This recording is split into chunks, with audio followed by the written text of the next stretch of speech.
Happy Sunday. Happy Sunday. All right.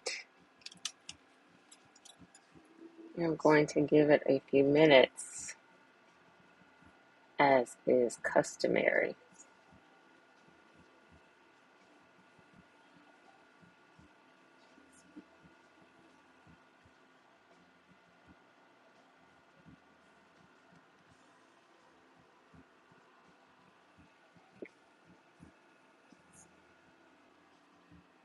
All right, I got a thumbs up. Happy Sunday. April, I just saw your note. Good morning, good afternoon. I am going to respond to you. Thank you for being here.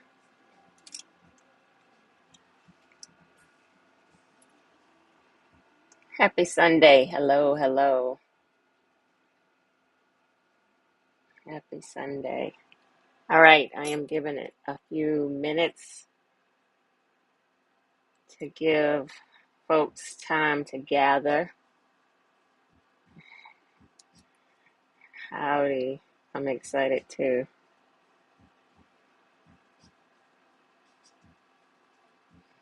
Very welcome.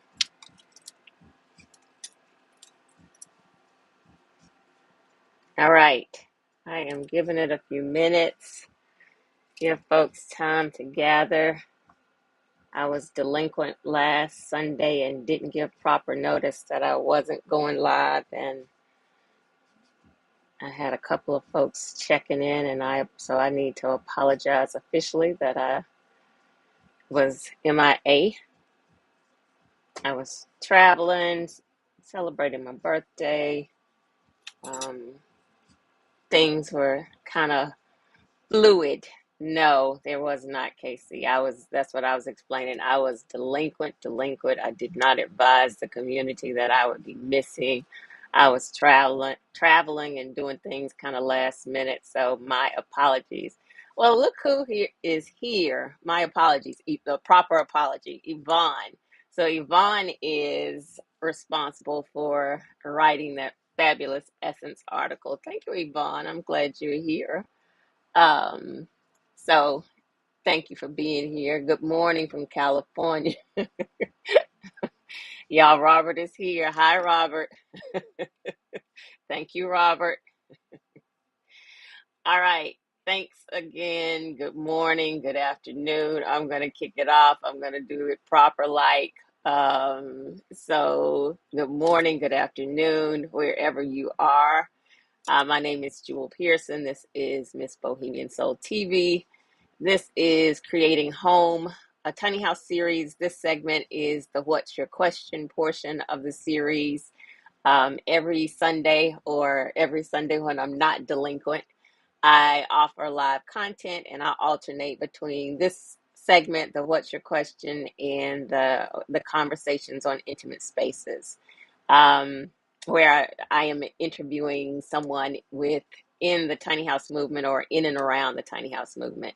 As I introduce myself, I like to say that I built a kind of fancy tiny house in 2015, and since that time, I have shared my journey to hopefully inspire others interested in the movement. I do offer coaching and consultations to help those folks in their tiny house journey, and you will be able to find links to schedule with me in the video description once this goes live.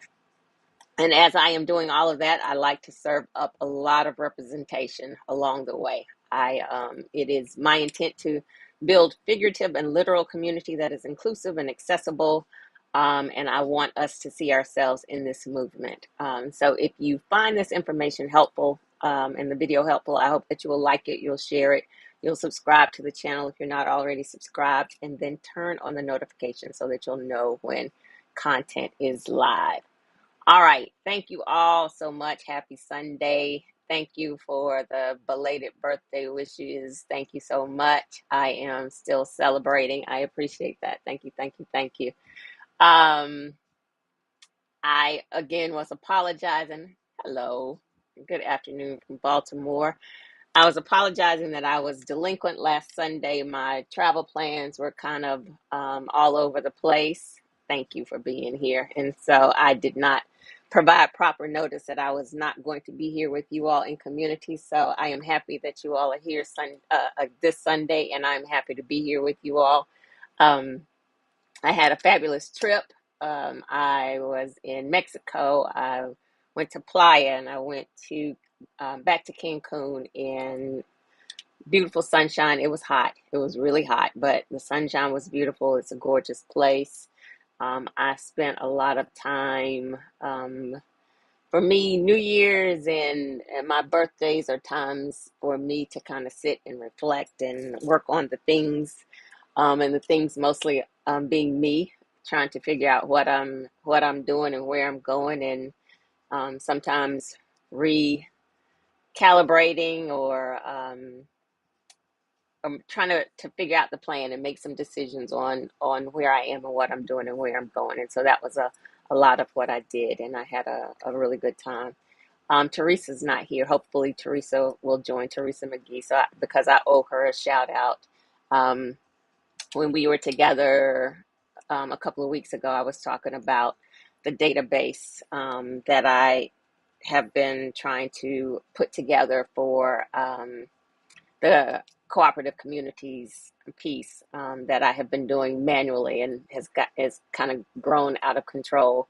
And she connected me. She mentioned in the video that she was going to connect me with her cousin, and she absolutely did. And so while I was in Cancun, I have had a couple of good conversations with her cousin Billy, and he kind of set me in a good direction for some work there. So it was a very productive time as well as vacation. So I thank you all for the birthday wishes, and I thank you for um, joining me this Sunday in community.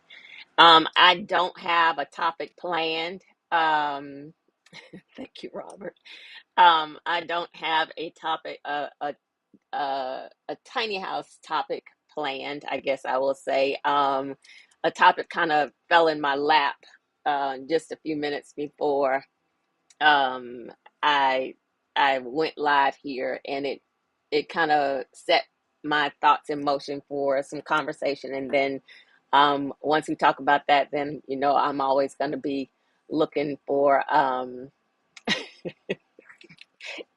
it goes down over in the chats. Thank you. Um, I'm gonna come back to the two people cutting up in the chats.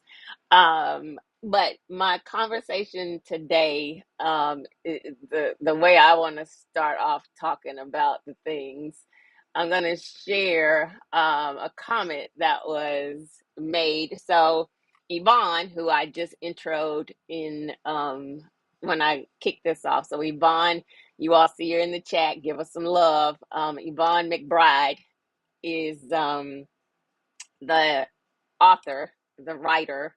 I don't know what the official title should be, but writer of that fabulous Essence article that is in the July-August issue of Essence that has made me so extremely proud. And apparently, it is now on the Google homepage in a digital version. It had just been available in print, and so now it is available on Essence's site, and it is apparently on the Google homepage because all of my friends have told me so and tagged me and sent me messages and all of that good stuff. So um, so the article. So I posted the article. Thank you, April. Posted the article, and this is a comment. The comment that you see on the screen is a comment that a woman made on my post, and I think it was a post of the article, and this is a comment on Facebook, and this is a comment this woman made on my post. I don't know her, and as I was thinking about it, there it was a positive and a negative, and I wanted to kind of talk about that. Hey Yvonne, hey Yvonne. So there were some positives and some negatives, and it made me start thinking about how people perceive you. And so as I was thinking about the negatives on this, where she's saying, I've made a fortune since I built my tiny house, and in there was a smart lady. The first thing that I was thinking about, well, absolutely. I have not made a million. I've not made anywhere close to a million. And I work every day, all day. Not every day. I work a 9 to 5. I work in corporate America. I think I've shared that with you all on a regular. Because one of my things is figuring out my next moves to move away from corporate America. But when I was thinking about it, it was interesting how this person who really doesn't know me spoke on something she didn't know anything about, that I'd made a fortune. I don't know where she thinks I've made the fortune, and I'm going to get into that, but she spoke on it with authority that I've made a fortune, and she's absolutely incorrect. But it's oftentimes how people will speak on things about you with a sense of authority, and they absolutely know nothing about you, and it can actually be incorrect and can be damaging. And when I was thinking about the ways things like this can be damaging, even though she presented it as a positive. I've made a fortune and smart woman. One of the things that often happens in situations like this is when people think you're making money, they no longer want to support you. And it's not necessarily, I mean, we can call that hating. But when people feel there's some thoughts out there, there's lots of conversations about how people will support you and have your back when they feel like you're in the struggle, and as soon as they feel like you've made it, or you're making some money, you're prospering, then they no longer want to support you because people want to see people sometimes in the struggle. I think that's a weird way of thinking. It's not the way I think. I want everybody to win, and I'm still going to support you regardless. But there are absolutely people who think in that way, um, and so when someone speaks on something incorrectly and they speak on it on somebody else with authority, there's the negative that can be associated with that in that way. And then there's also the positive. I'm gonna assume that she meant it from a positive perspective, and I am gonna assume that I carry myself like I made a million. And the interesting thing is, as I was reading that and I was getting dressed for this, I went and changed my necklace. I was like, let me look like $1 million. Let me look like $1 million today. Um, I was just I got on a white Hanes t-shirt, but I went and changed my necklace, and I was like, okay, I'm gonna look like $1 million. Because I believe in speaking stuff into existence. And I was like, hey, let's speak this into existence. And if we can do it from her mouth to God's ears and to my bank account, and preferably, like today, so that I can send an email in and quit and not have to work tomorrow. But um, it's just interesting how people yeah, Linda, that is what it's called. It's just interesting how people can perceive different things and feel that they have an authority to speak on what it is that you're doing, and how they feel that you're doing it, and what you're doing. Um, but a million, making a fortune aside, um, and then she did say a fortune, not a million, a fortune. It is, I am absolutely, my response to her, I'm absolutely rich in joy. This work has brought unspeakable joy to the things that I am doing, to my life, my lifestyle. It is, as I even shared in the Essence article, it is the vision for my life that I saw as a young single mom, like being in a place of lightness and freedom, in making decisions differently, so that it was based on desires and wishes and preferences versus requirements. And that is where I am, and some of that absolutely comes. I won't say absolutely. Some of that often comes with age, when your children are grown and you get to move differently. But it is the joy. Um, there's a lot of joy for me in the work that I do. There's a lot of joy in getting here on Sunday mornings and having a whole community that shows up and participates in conversations. And I'll say sometimes I don't have anything really to talk about, but here you all are to be in conversation and share with me, and that's joyful. It is joy to have communicated with so many people in this community, and to do the work and to see people um, join the movement, and to see people consider the movement that would not have considered the movement before.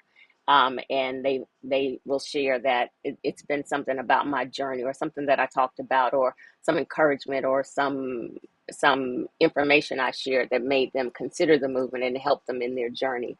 I remember the very, very first August of 2015, I built my house.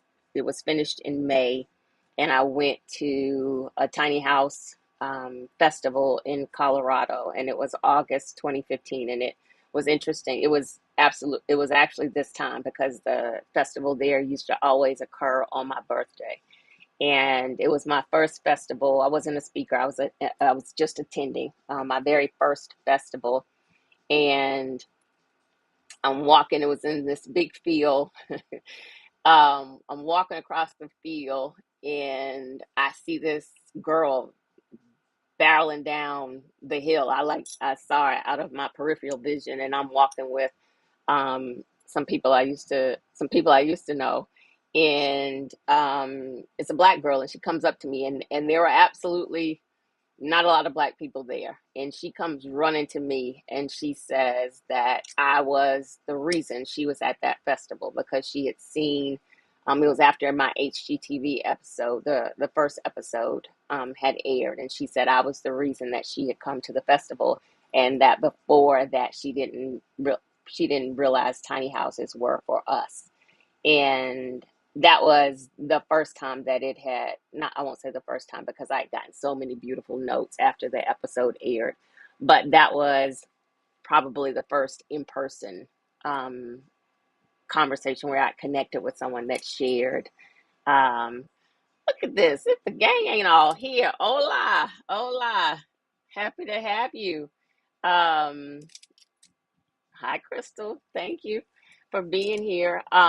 It has been the journey of people. I mean, and especially the Black and Brown communities recognizing the benefit of tiny houses. And as I've shared, this is a hard conversation, oftentimes for our community, because we're still trying to achieve traditional and conventional home ownership, and we still remain last on the list year after year. And so we're striving for what we know as the the American dream. If you subscribe to that American dream, and oftentimes, no, most times we know that American dream is not for us, but we're sold it. And so oftentimes we're subscribing to, or ascribe, subscribing, is that the right word, um to trying to live it, and missing the mark, in not recognizing that we need to do some things differently. Like, we can't just try to keep following the status quo and missing the mark, and we need to look at life differently, and achieve wealth and financial freedom and happiness and joy in different ways. And so that is the joy that I have, even though I haven't made a fortune like said woman said I have in the movement, but I've made a fortune in the connections that I've made, and I'm grateful, grateful, grateful for that. Um, so I think that was some motivation for me. The work that I was working on in Cancun was really about trying to figure out my direction for the work that I'm doing, because I absolutely, absolutely want to figure out how to move in this space of housing, and in the affordable housing conversation, and in um, the space of representation within our community, and the conversation for the unhoused, so that we're included in this conversation, and that the United States, that states and cities and counties don't continue doing things the same way that they've continued to do things, that don't allow for the majority of people, the global majority of people, to achieve home ownership. And so, I working in corporate America, I'm a product manager for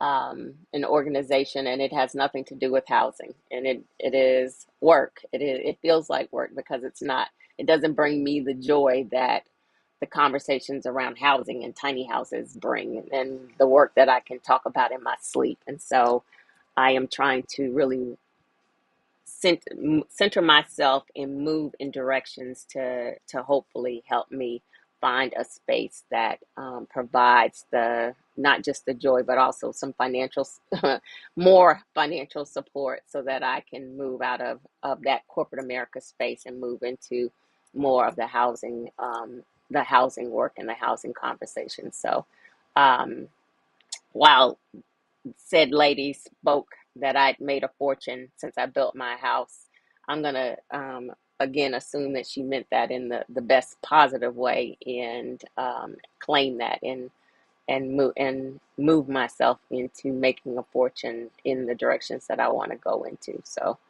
I thank you all for showing up and helping me move in these directions.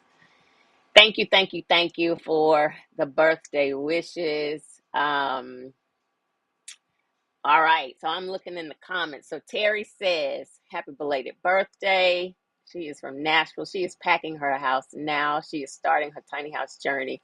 And that was what I was giggling about, because she said, Robert, stop making Jewel blush. Now that's funny, because I keep trying to tell y'all I'm an introvert. I am shy. Most people don't recognize that. So that was funny, and that's exactly what Robert was doing.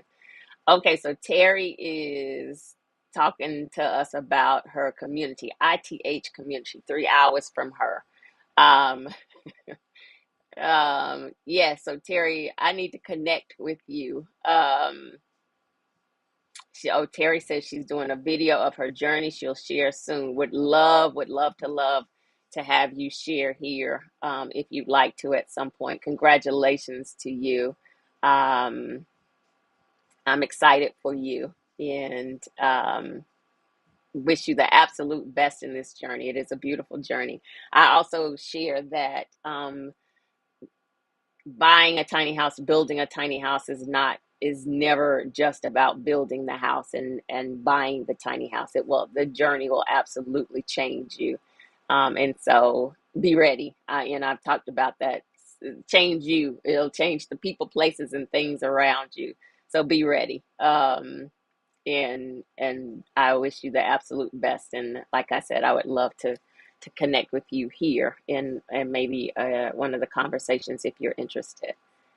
All right, so Casey is asking, what happened to the matching of tiny houses to the Black Farmers Project? I remember you mentioned it before. And so absolutely, that's what I was talking about when I first said. So Teresa McGee isn't here today, and I'm going to keep saying her name for the shout out. So I shared, I guess it was 2 weeks ago, that I'm still collecting that information.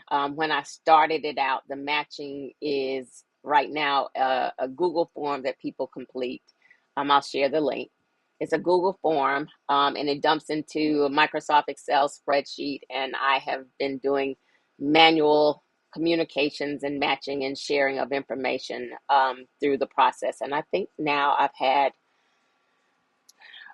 3 years. I think this has been 3 years of work, and it has grown. And it is way more than I can continue managing manually. And so a couple of weeks ago, I was talking about that I needed to put it in some type of a database that was automated, And I was planning to look for some contractors. And so Teresa connected me with her cousin, Billy. Shout out to Billy, who I've had two conversations with so far. And he's turned me on to a tool that I so far seems amazing, and I feel like it will work for the needs of the community, and it will also allow some other information outside of the matching, some other information that would be that will be beneficial to the community. And so I am working on that. I have a meeting tomorrow with with one of the companies that has a tool that I also found. So I'm meeting tomorrow to discuss what I'm trying to accomplish and ensure the tool will do that work. I've already started the trial version, and so far it looks good, but I'm still trying to figure out how to navigate it and make it tailor it to the needs. There will be some costs for the tool, so let me put that out there. I have not charged for the service that for all of these years. It's like I said, it's been a manual effort. I've not charged. But if I'm investing in this tool, and again, it will provide more information, but if I'm investing in this tool, I can't just eat the cost. So there will be some cost. And as I've thought about it, because I do often struggle with assigning costs to things and charging people, and I've talked to you all about that. But as I was thinking about it in Cancun, I was thinking about how valuable a resource of this sort would have been for me as I've been in these spaces looking for places and trying to make connections, and how I would have paid for it. And so that is the thing that I know it's what I know it's gonna be fabulous. I know, everybody ain't gonna be happy about paying for it, but I keep having to remind myself, if you need something and you need some information, the Google is free, and if you're looking for some information that provides some ease outside of you searching and not finding anything, you'll be willing to invest in it. So that's the way I'm looking at that. Um, anyway, so that's that. So Casey, that's where that is, and I am hoping within the month that I'll be able to launch that.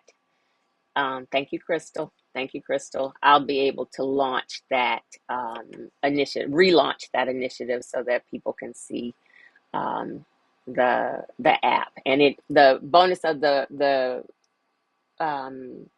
um, tool that I found. It is a desktop version, and it's also a mobile app. And so that's really going to be cool, and I'm excited about it. Okay, let's see. What else can I talk to about? Thank you, April. Thank you, thank you, thank you. I appreciate y'all. Yeah, I'm not sure where she was coming from. And if for those of you that were late, I'd shared a screenshot. I shared the link to the Essence magazine on my Facebook page, and this woman commented and said that I'd made a fortune since I'd built my tiny house. And it was like, I really probably should interview her to ask her what does she think I've done that would make a million, or make a fortune, so that I can go do that. But anyway, I digress. All right, April, I appreciate you. I appreciate you. Appreciate you. All right, let me see. Questions.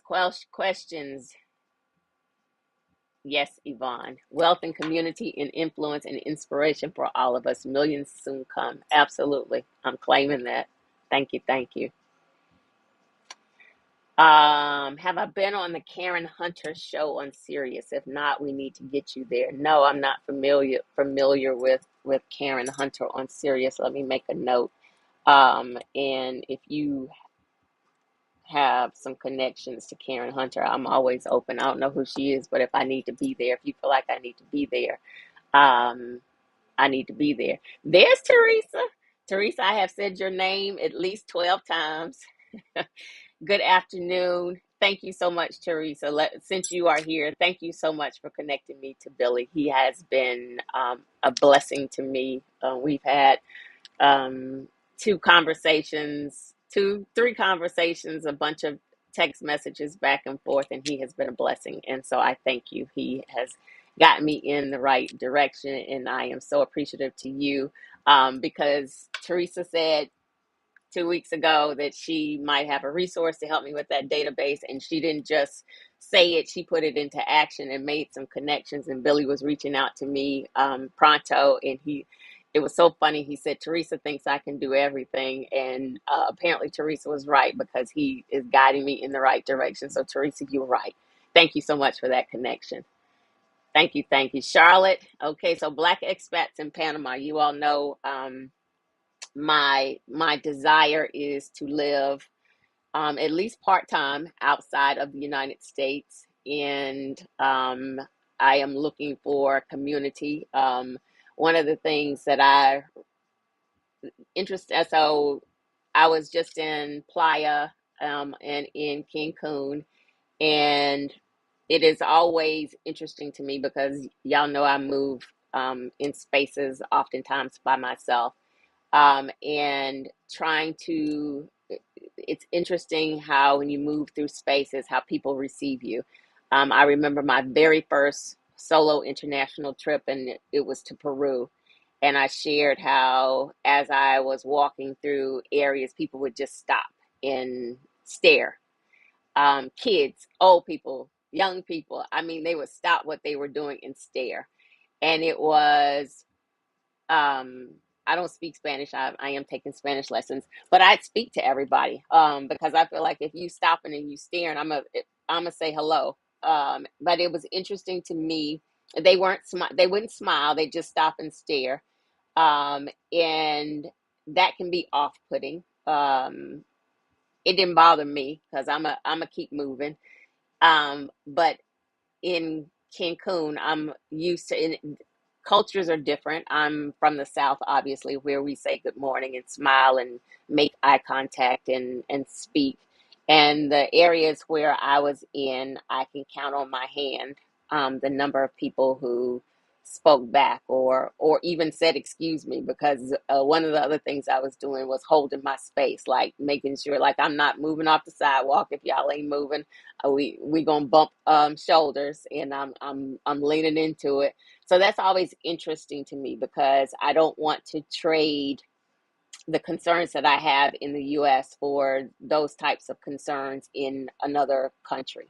And oftentimes, when you're speaking about trading the concerns, so the concerns here in the United States are around racism and white supremacy and the challenges that we deal with there.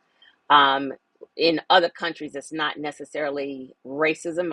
Oftentimes, their issues are colorism or caste systems, and so it's a different type of challenge. And so in colorism, you are looked favorably upon, the lighter your skin is, which obviously has a lot to do with colonization and proximity to whiteness and assimilation, all of those things. And so it's a different type of, I guess, white supremacy, if you think about it.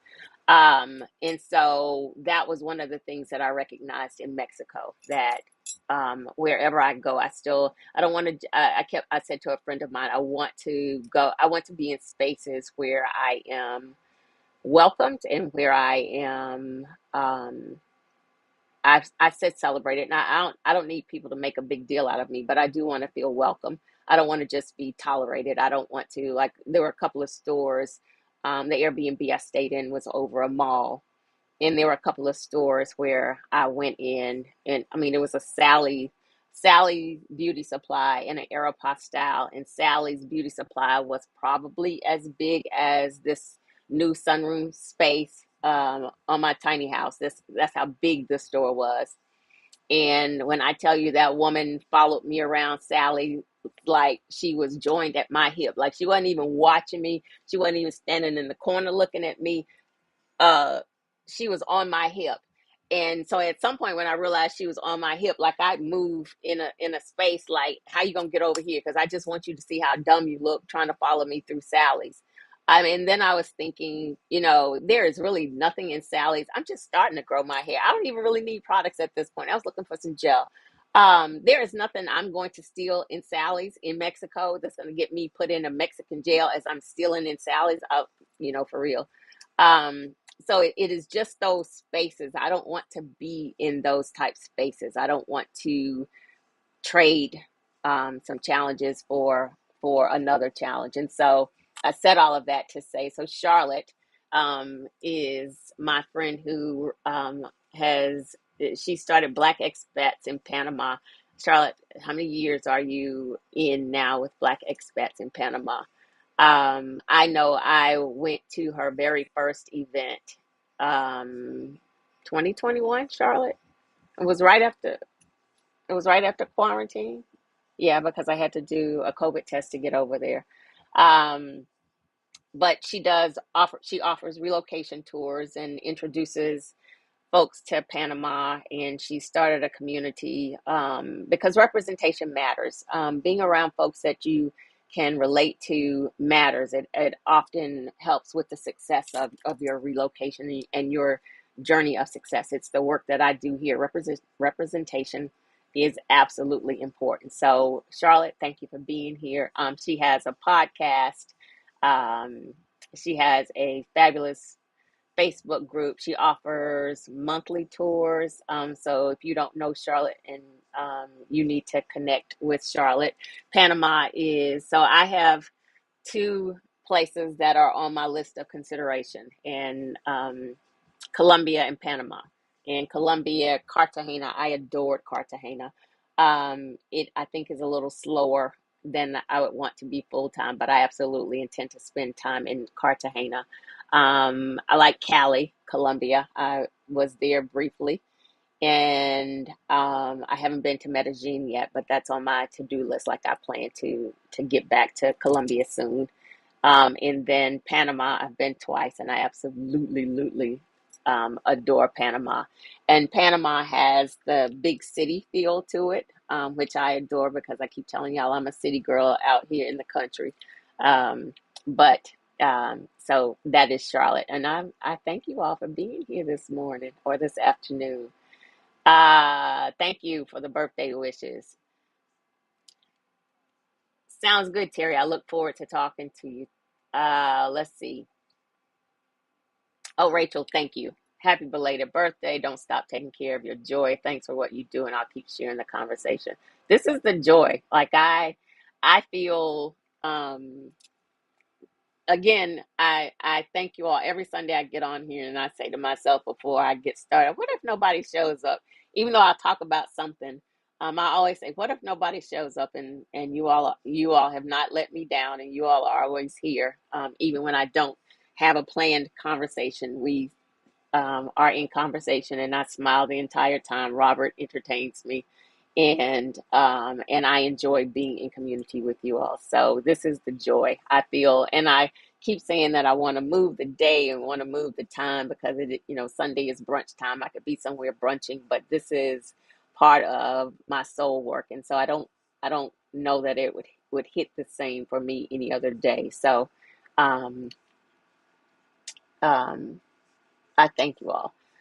KC, I'm pretty sure I filled out your form. Okay. You are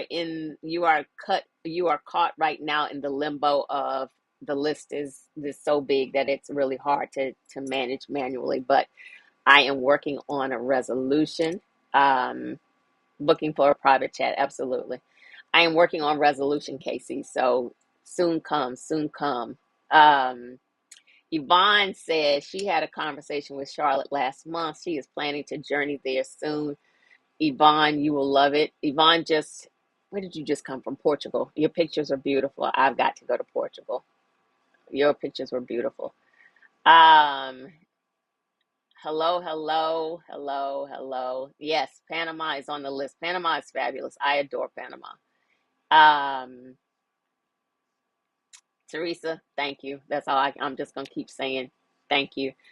Casey, I appreciate you. My comment, as I was saying, paying for the tool was not directed to you, but I appreciate your comment. Um, just so you know, I was not speaking to you about that. And you're right, Yvonne. People will pay for what they need. Absolutely. Um, all right. So Latasha is asking a question. She says it's kind of off topic. It's not off topic because that's what I'm here to do, answer the questions. What's the smallest land you heard of someone placing a tiny home? There's a place near me that's 0.079 acres. It's so small, but not sure if it will work. Um, if your house will fit there, like I don't know. I've been in backyards, and I don't acreage like that kind of eludes me. Like I can't tell you what acreage has been. If you have enough room to put your house on it, and be happy, enough space to have the yard that you desire, if it works for you, like there, to me, there's no set rules around what size space you have to have. If it works for you, it works for you. If it's land, if it's a place that, and I'll provide the links to the tiny house videos about tiny house placement. There are two of them. If you can get it set up so that it works with the location, the city, county where it is, and they're going to allow you access to utilities. You're going to be safe. Your house is going to fit there, and you've done all of the due diligence to ensure that it will. Um, there's no rules around how big or small the land has to be. If it works for you, it works for you, and if it makes you happy, it makes you happy. Um, I've been in, I mean, if you think about RV parks, as people are parked in RV parks, you don't have acreage. And I've been in an RV park and that worked for me. I was able to be in my house, and that's really what mattered until I couldn't stay there anymore because I needed to move because of racism. So, um, there are no rules other than what works for you is my opinion on that one. Just making sure that you do your due diligence around what you'll need in that space. And so, like I said, I'm making a note, the two parking videos as links in the description here so you can ensure you're doing that due diligence. Um, Tracy, welcome. I'm new to your site and just overwhelmingly excited with the information you're giving, and will pay the information you put out because I know it will guide me fully in my tiny house building. Thank you. Thank you for being here. Thank you for the support. I appreciate you. Thank you. All right. Casey is providing the information today. Karen Hunter is a Black journalist. She has a whole community that follows her. Brilliant woman. She's also a professor at Hunter College, NYC. Um, so I'm behind. I don't know the Karen Hunter show, but I made a note because I will be following the Karen Hunter show and need to get connected here.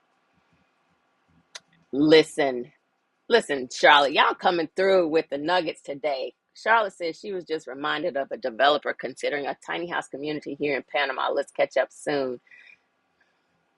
Yes, ma'am. Happy belated birthday, Queen. Thank you so much. Absolutely. You know, that's right up my alley. Something I keep telling y'all, I'm building a community. Come hook or crook, it's gonna be a community that I am involved with building. So that is what I am doing. Karen Hunter. I'm gonna get on it. Michelle says she's surprised that's how they acted in Cancun. It depends on where you go. So the things that I learned about traveling. So I was in an Airbnb and I was in a residential area. The things that I have learned about traveling is, and I learned this. I think it was 2010 when I packed up and moved to Fort Lauderdale. Um, when you are visiting and you're in touristy areas and you're in areas where people need your tips or people need to be kind to you because their income is determined by how you review them.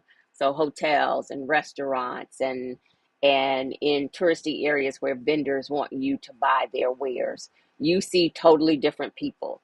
But when you're in the places of day-to-day life, the grocery store, residential areas where people live, and they don't have to welcome you. They don't have to be nice. They don't have to be accommodating. They don't have to be any of those things. You often see a different side of a community. and that's that's what you see, and that's what I saw. I was in a residential area, and that's who I was dealing with, the residents. So they don't have to be accommodating. And again, um, that's how sometimes it gets down. And then in the mall, I feel like a lot of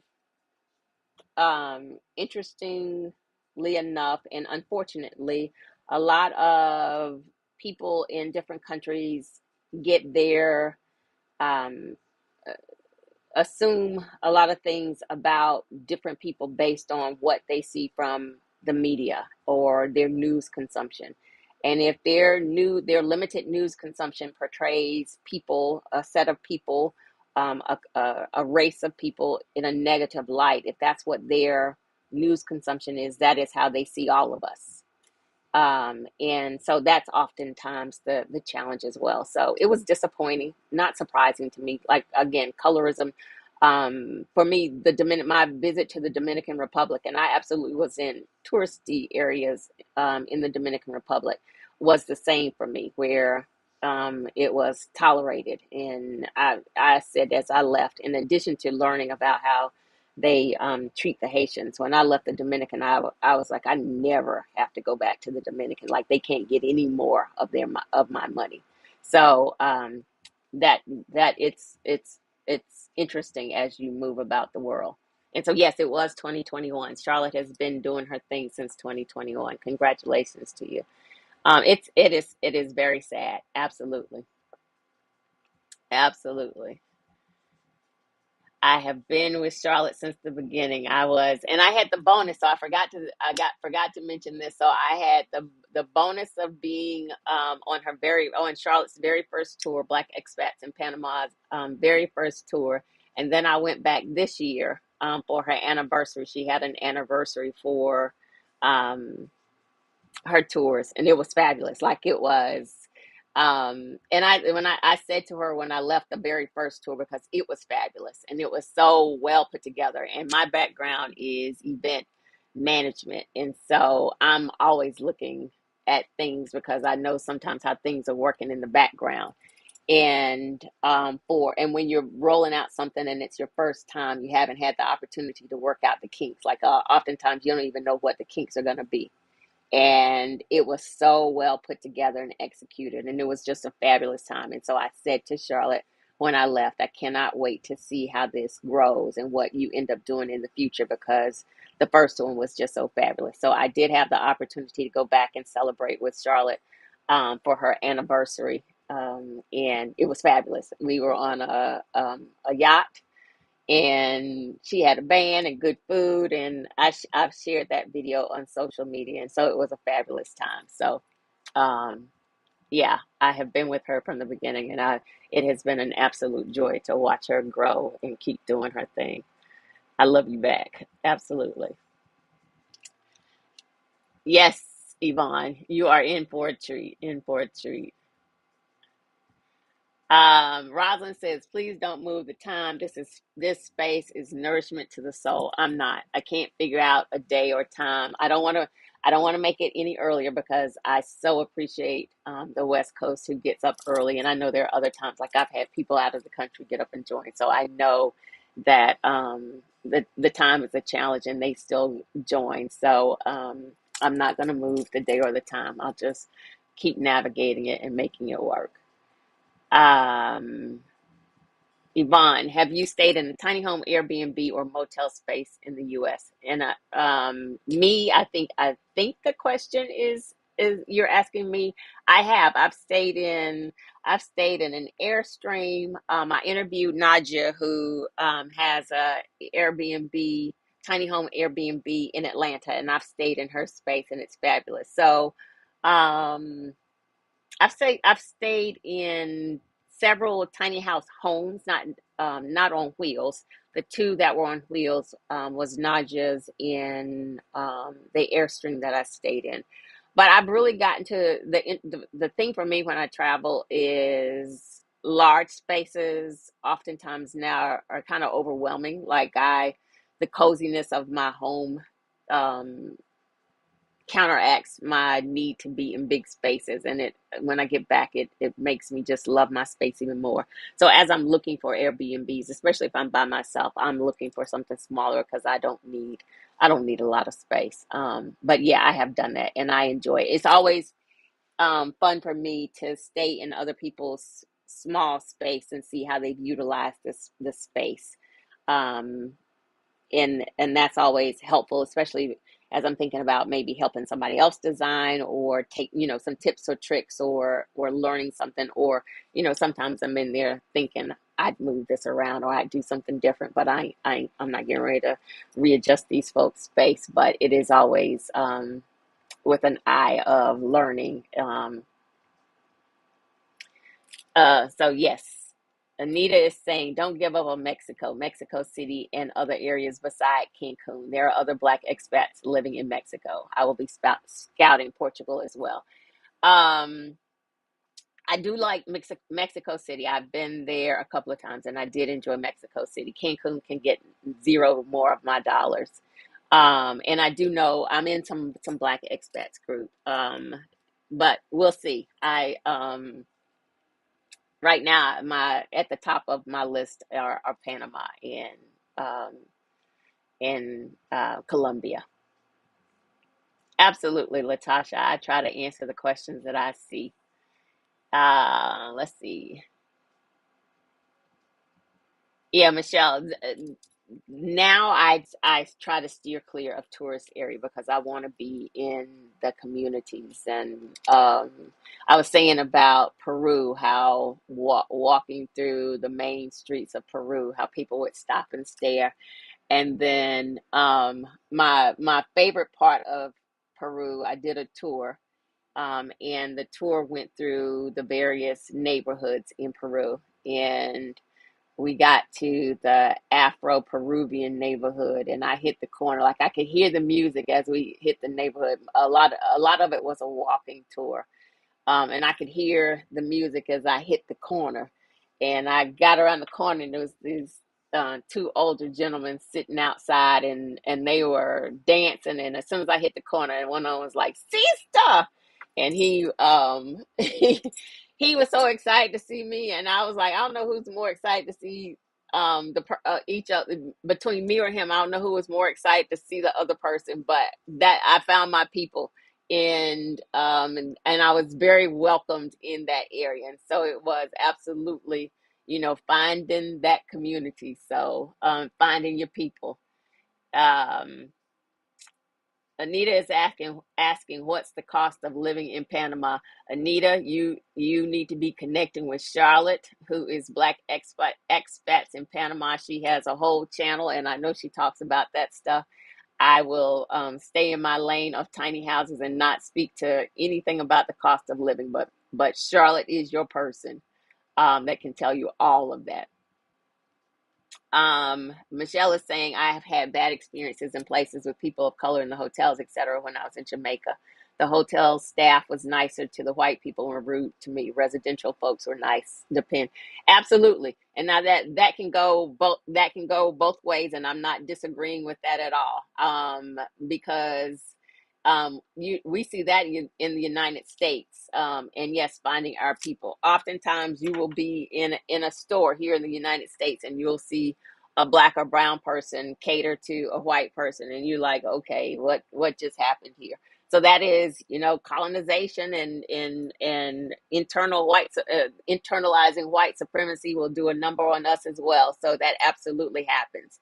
Um, it is the challenge that I feel like colonization has brought about. I've even spoken about it within the tiny house work that I do, because oftentimes um, I know that Black and brown people won't spend their money with me, and they'll need to go spend their money with my counterpart because they feel like they're going to get um, better information, or that person knows more than I do. And I've absolutely had some conversations around those lines where um, folks don't feel like they need to spend money, um, or where they're questioning me about my what I'm charging when I know that I am charging less than my counterparts oftentimes because I want to make it available and accessible. And my question to them is, do you do that to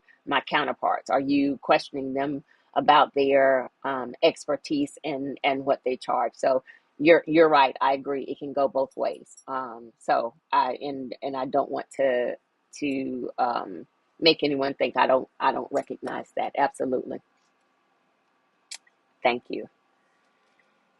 Um, Yvonne is asking, are there any areas you'd recommend to those thinking about building a tiny home in the United States? Absolutely. So I often talk about how the West Coast is leading um, with the cities, and I think it's 7 cities right now that allow tiny houses on wheels as ADUs. And so that is a structure in the backyard. And we've talked about ADUs here, and I probably can share a link. I'll think about which one. But as structures in the backyard, so that the way that I have existed in backyards of folks' houses, um, and it is not allowed in this area. It's not allowed in Charlotte, but there's several cities in California that will allow people to have tiny houses in their backyards as ADUs, and it doesn't even have to be the tiny house doesn't have to be owned by the um, the conventional homeowner. It can be someone else's tiny house, and that traditional homeowner, is allowing that person who owns the tiny house to be in their backyard. So the West Coast, and I have a link that I can share about communities and availability that I will include in the video description. Um, Maine, and so the challenge is that it is the West Coast that's leading this. If you are um, your preference is the East, we're a lot slower to get to acceptance of tiny houses. Maine, the entire state allows tiny houses, and so that's an area that is could be of interest. And then there are tiny house communities throughout. Um, Again, I'll share links to all of this information, but unfortunately or unfortunately, depending on your perspective, the West Coast is kind of leading the charge. There are some tiny house communities on the East Coast. Um, the East Coast, and I hate to generalize it, but doesn't isn't as friendly to tiny houses at this time as the West Coast. They're slow to get up to speed. There are some existing communities, and then there a lot of folks who kind of exist like um, I do, and some of my counterparts, where you're just doing the thing, and you're in that gray area where um, it's not necessarily legal. Maybe it's not illegal, but you aren't asking the questions and you're just kind of doing your thing. So that is, but I'll share those resources. Thank you for that question, Yvonne. Uh, KC is asking a question. So the only way to live in a tiny home in North Carolina is to be in a rural area or in an already established tiny community. Kind of yes. A rural area, and it's still, again, I'm in a rural area, and it's still not legal or unlegal, and I haven't necessarily asked for permission. I'm just kind of doing the thing. Rural areas, you have less of a potential for somebody to be in your business is basically the way I'd say it. So a rural area is like farmland, larger property, so you can exist in the cut and folks don't know where you are. You obviously need to be in a location. In the parking videos, I talk about this in detail. A parking location where you'll have access to the utilities, because you cannot go ask for folks to the city, the county, to allow you access to utilities, because that's going to be a no. Um, I have existed in backyards in the urban spaces, but you obviously not a space that has an HOA, obviously not a space where you're going to be very visible. A busy area with a lot of visibility, you're not going to last there long at all. So if you can find a backyard in an urban area that has, some tree cover or some flexibility to allow you to be in the cut in that area, then that might work for you. But again, you need to be somewhere where you can get your utilities off of an existing structure. So a house or something that's already there where you can get your utilities, because you cannot go and ask for access to utilities from the city or the county. So yeah, or a tiny house community is really the answer. I continue to say that tiny house living, especially in on the East Coast in North Carolina, is not for the faint of heart. You need to have a plan A through Z. If you have to move, obviously your house has wheels, so you do have some options, but you need to know that you need to have a plan A, B, C, and D. And if that's not how you are comfortable, if that's not how, like I've always shared that I always know it's going to work out. I knew from the beginning as I was building my house that it would work out. And I've successfully been able to be in my house for 8.5 years. But that's not everybody's ministry. That's, the knowing that I may potentially have to move my house um, is something that I'm willing to take that risk.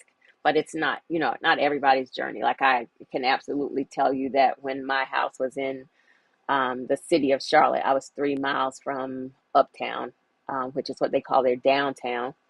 And as the neighborhood, I saw the neighborhood going through gentrification. And so there was always zoning, always an official car going through. And I'd always catch my breath because I didn't know whether that was my day that somebody was going to come say, hey, what were you doing? And there were a couple of times, like I have a whole video of the time that a truck pulled in front of the house. And I was like, oh, today is the day.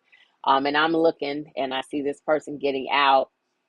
And fortunately, it wasn't that day. It was somebody who worked in an official capacity, but adored tiny houses, and they wanted to ask some personal questions. So I was able to breathe a sigh of relief, but that anxiety is something that not everybody wants to deal with. So, it kind of just depends on where you are and what you're up for the challenge. Um, let's see. Let's see.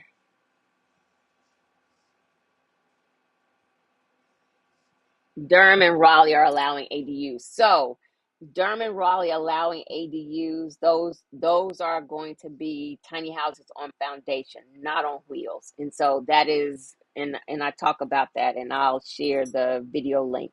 There is a difference. So if you are, and as I answer questions, I have been talking about tiny houses on wheels, like what I live in.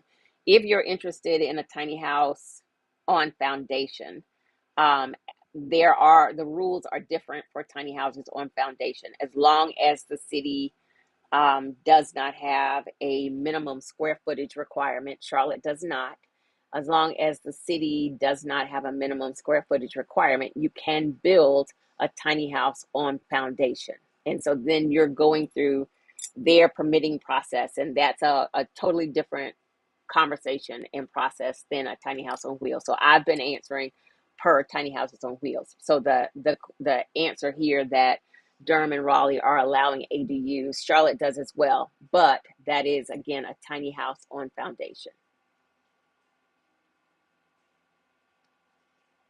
All right, that's, I think I know tiny estates. The question is, do you know of anyone using USDA loans for rural homes and development, California and North Carolina? I am not familiar with USDA loans, so I can't speak on that. Farmer C, Clarinda Stanley, Farmer C, Green Heifer Farms. She might be someone that is familiar with that. Um, so you might want to follow her and connect with her on the information that she shares. She often talks about grants and loans, so that would potentially be a resource for you. I am not familiar with that at all. Um, we are at 105, so I'm gonna be wrapping up soon. I love y'all, but I'm gonna be wrapping up soon. Do you have any thoughts on the Coney Bell community in North Carolina? Did you ever consider it? So, Coney Bell, I interviewed Regina, who lives in Coney Bell, a Black woman. I think she was like my second or third, fourth interview. I will share the link to her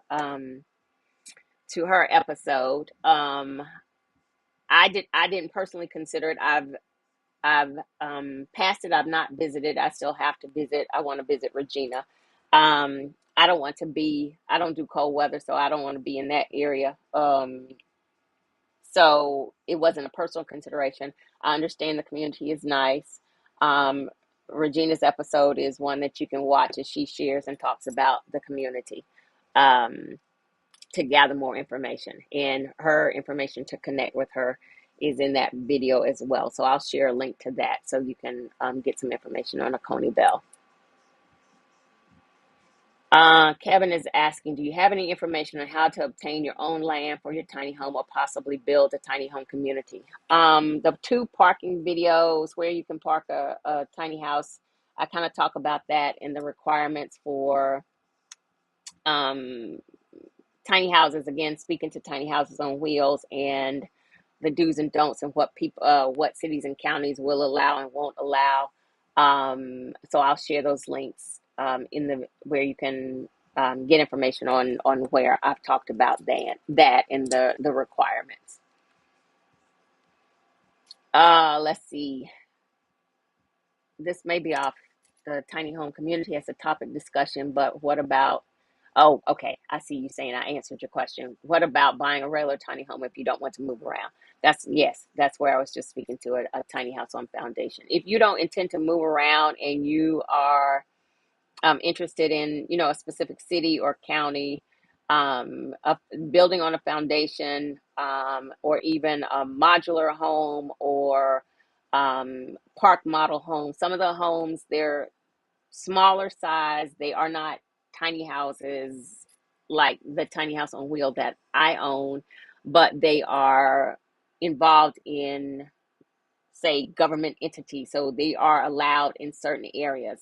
Those would be more of the considerations for you if you know I want to be in this area. I don't intend to move around, because the rules for them are totally different than tiny houses on wheels like what I live in. And that would be something to absolutely consider if you know for sure um, you're interested in a specific area. All right, it is 1:08. I thank y'all because every Sunday we have good conversation and we get to time and it's never a gap in the conversation. Thank you, Crystal. Thank you. Thank you, husband, Crystal's husband, for being with us today too, since I saw you were listening.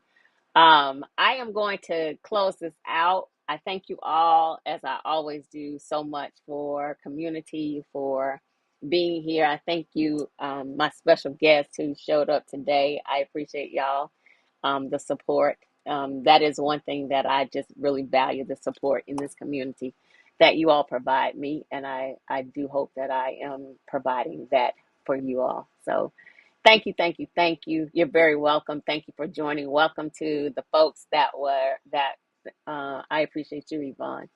Thank you to the folks that this was your first time joining. I appreciate you all for being here. I hope you'll continue to join us and be here in community on Sundays with us. I am going to do my close out, and I hope everybody has a great Sunday and be safe, y'all. Enjoy. Let me get to the right place. Here we go. All right. Thank you all again. Thank you, April. I owe you email a message, and I will respond to you shortly. Thank you. I thank you all again so much for joining. I look forward to these conversations, and I thank you all for supporting. This has been What's Your Question segment. I will be back Sunday. I already have a guest lined up, so I'm ahead of the game for the conversation. So I hope you will join us next Sunday for the one of the conversations on intimate spaces. And I hope everybody has a great rest of the Sunday. And thank you so much for joining. Desiree, thank you. You know, I think I told you before, I love your name. That's my middle name. And well, you might be Desiree. I am Desiree. So um, thank you, thank you, thank you. I appreciate y'all. Y'all are everything. So thank you. All right. Happy Sunday, folks. Take care.